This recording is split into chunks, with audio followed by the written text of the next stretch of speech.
माझ्यावर माझे आई वडील आणि कुटुंबाचे जे संस्कार झाले त्याच्यामध्ये कैलासवासी यशवंतराव चव्हाणांचा खूप मोठा वाटा योगदान आहे आणि माझ्या राजकारणात आणि समाजकारणात एक आदर्श गुरु म्हणून ज्यांच्याकडे आम्ही सगळेच बघतो असे कैलासवासी यशवंतराव चव्हाणांना वंदन करण्यासाठी नतमस्तक होण्यासाठी वर्षातून मीही अनेक वेळा कराडला येत असते आणि 12 आणि 25 नोव्हेंबर जे आता ह्या वर्षी तर 39 आहेत.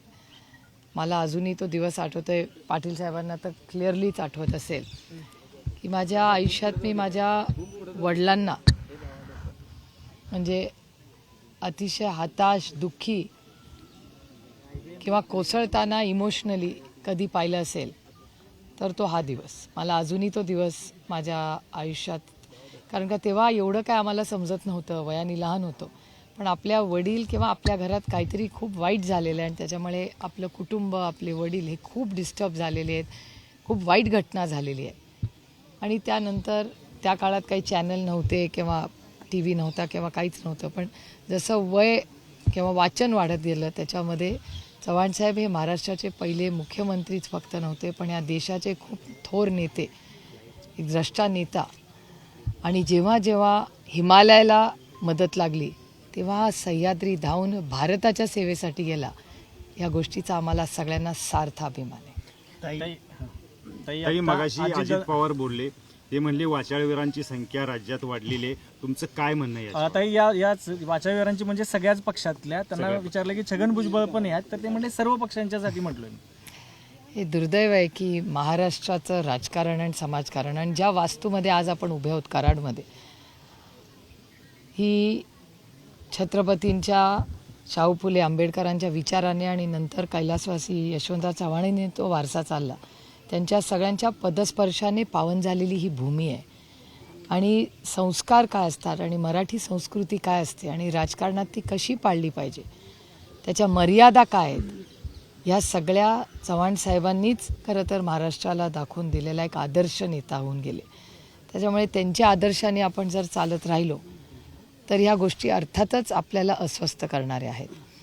आणि आज महाराष्ट्रामध्ये जी अस्वस्थता आहे त्याच्यामुळे महाराष्ट्राच्या मायबाप जनतेचं नुकसान होतं आहे. 200 आमदारांचं एक सरकार आहे, पण ते स्थिरपणा नाही देत.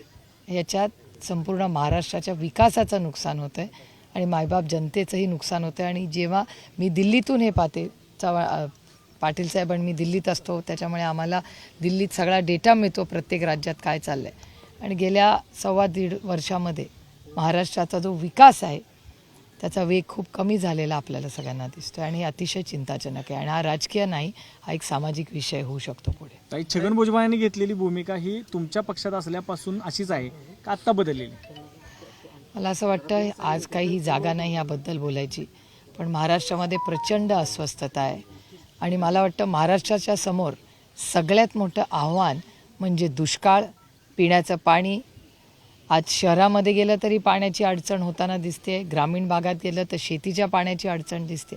त्यामुळे मला विचाराल तर महाराष्ट्राच्या समोरचं सगळ्यात मोठं आव्हान यावर्षी दुष्काळ आणि पाण्याचं नियोजन असणार आहे. ताई, आंतरवली सराटीच्या प्रकरणामध्ये ज्या 2-3 गुन्हे दाखल झाले होते त्यापैकी काही जणांच्या घरी काडतुसाने बंदूक सापडल्याच्या घटना घडल्या आहेत. कसं बघता एकूणच हे ह्या प्रकाराकडे? होम मिनिस्ट्रीचं फेलियर आहे. इंटेलिजन्स असतं या राज्यामध्ये आणि अनेक वर्ष जे यशस्वी होम मिनिस्टर राहिले या टर्ममध्ये असं काय झालं आहे की त्याच होम मिनिस्टरचं काम त्या दर्जाचं आपल्याला दिसत नाही, याचाही विचार आपण सगळ्यांनी केला पाहिजे. मराठा प्रश्न नीट राज्य सरकारला हाताळता आलेला नाही असं वाटतंय? अर्थातच data speaks for it self. तुम्ही हा प्रश्न विचारताय मला, याचाच अर्थ तो होतो ना.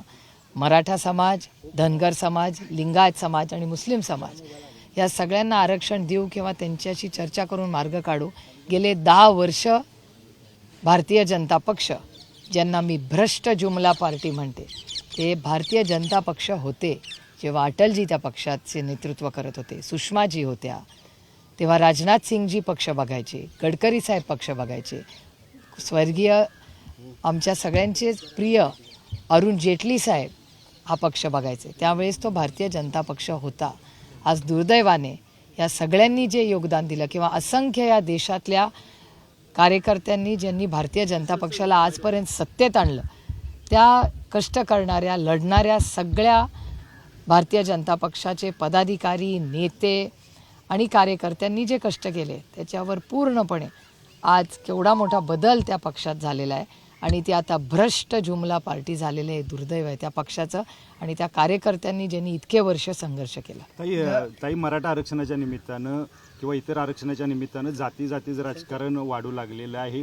जरांगे पाटलांनी एक मोठा आरोप केला होता की भुजबळांचा जो कट आहे तो जातीय दंगली घडवण्याचा आहे. आपल्याला वाटतं का असा कट असू शकतो आणि याची खूप मोठा फटकार राज्यातल्या जनतेला बसू शकतो? हो, अर्थातच. तुम्ही वर्तमानपत्र वाचली तर तुमच्याच सगळ्यांच्या चॅनल आणि वर्तमानपत्रातच वाचण्यात मला आलेलं आहे की महाराष्ट्रामध्ये प्रचंड अस्वस्थता आहे आणि ज्या पद्धतीने सत्तेत असलेले लोक बोलतात, आम्ही तरी विरोधक आहोत, पण 200 आमदार असलेलं, मला खरं या वास्तूमध्ये खोका हा शब्द वापरायचा नाही कारण का आमच्या संस्कृतीत तो बसत नाही, पण दुर्दैवाने ज्या पद्धतीने आईसचा वापर करून म्हणजे इन्कम टॅक्स, CBI आणि EDचा वापर करून 200 आमदारांचं हे सरकार आलेलं आहे, ते आज महाराष्ट्र अस्वस्थ करण्याचं पाप ही दिल्लीची अदृश्य शक्ती करते. कारण का ही अदृश्य शक्ती ही महाराष्ट्राच्या विरोधात आहे.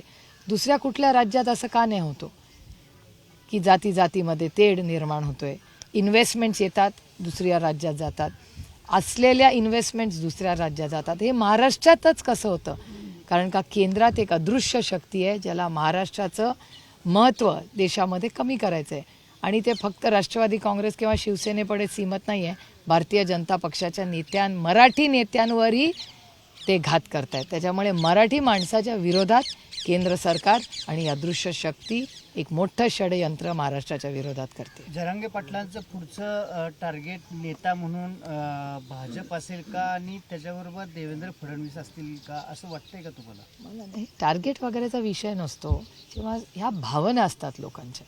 कोणी काय टार्गेट करून गोष्टी करत नाही, लोकांच्या भावना असतात आणि जे सत्य असेल ते लोक एक लोकशाहीमध्ये बोलत असतात. एखाद्या नेत्याला जर काही बोलायची इच्छा झाली म्हणून तो काय आपला विरोधक आहे म्हणून तो फक्त आपल्याला टार्गेट करतो असं नाही.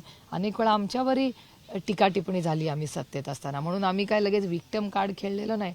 ठीक आहे, काळ असतो आणि आपण त्याचं म्हणजे एका संवेदनशीलपणे आपण त्याची उत्तरं द्यायची असतात. खरं तर जरांगे पाटलांच्या पाठीमागे शरद पवार आणि उद्धव ठाकरे यांच्या मागून हे त्यांना हँडल करतायत अशा पद्धतीचा एक आरोप आता भाजपकडून केला जातोय ह्या सगळ्या प्रकरणांनंतर. भारतीय जनता पक्षामधलं कोण हे आरोप करते?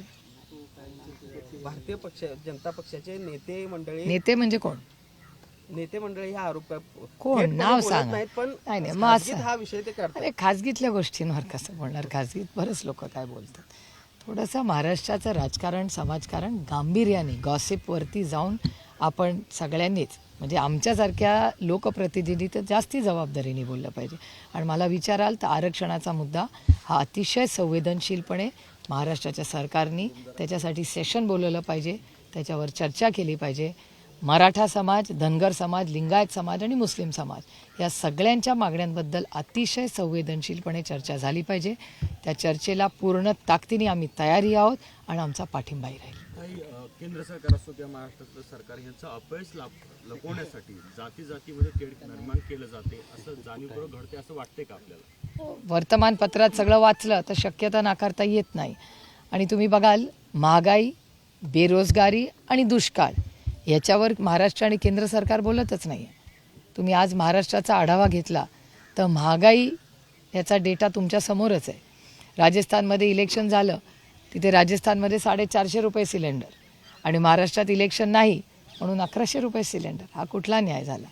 आणि त्याचबरोबर दुधाचा बघा, दुधाचा व्यवसाय आपल्या संपूर्ण भागात मोठा आहे. शेतकऱ्याचे 7 रुपये कमी केलेले आहेत, पण मग पुण्या मुंबई किंवा शहरामध्ये 7 रुपये कमी झालेत का? नाही. मग शेतकऱ्याला पैसे तुम्ही देत नाही. महागाई शहरात किंवा गिरायकाची कमी होत नाही आहे. बेरोजगारी वाढते हा सरकारचा डेटा सांगतोय.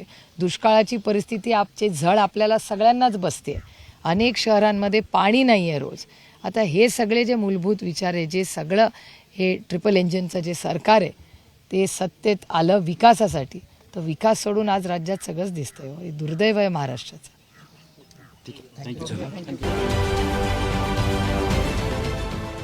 देश विदेशातील प्रत्येक घडामोडींचे लाईव्ह अपडेट मिळवण्यासाठी आता साम टीव्हीच्या सर्व सोशल मीडिया प्लॅटफॉर्मला लाईक, फॉलो आणि सबस्क्राईब करा.